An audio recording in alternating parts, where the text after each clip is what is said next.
How do you know you're finished? This is the fundamental question of all software engineering. How do we know when it's done? Probably never. When do you ship is maybe a better question. Every single aspect of software engineering is about how do you know you're finished. Testing is probably never complete. Ask 4 testers a definition of testing or how it should be done, you'll get 10 different answers. Testing is done 2 months after development is done. Since development is never done, testing is never done. We've gone to a process where our producers decide whether a product should ship or not the quality assurance department. We try and find them enough information they can make a good decision.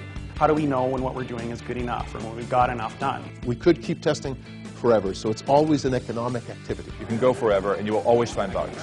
The simplest programs, you will continue to find bugs till the end of time. I think you will never achieve a 100% good product, but the thing is, the earlier the better. So how can we move our way through the application in an appropriate way that helps address the needs that our stakeholders have?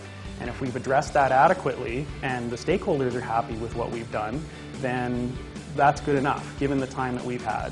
Doing that early in the life cycle is just a key thing to do in order to ensure quality already as early as possible in the life cycle, making life easier for the later stages. Encourage testers while they're testing to continuously come up with new ideas, not just bugs, not just reports, but really, really new testing ideas. Then you're triaging them based on some sort of a decision-making model you've set up beforehand. And I believe that is the way to tackle the question, how do you know you're finished? And so, unfortunately, I can't wrap that up into a nice little bow. It depends on the product, it depends on the needs of the stakeholders. If they're more worried about risk is one way that we can deal with the combinatorial explosion of testing to optimize what we're going to do and say this is how much we're going to do in the time that we have based on the highest risks or the threats that we face. And we want to mitigate those through testing techniques. Having true experience and wisdom as a tester is far more important than looking at a checklist.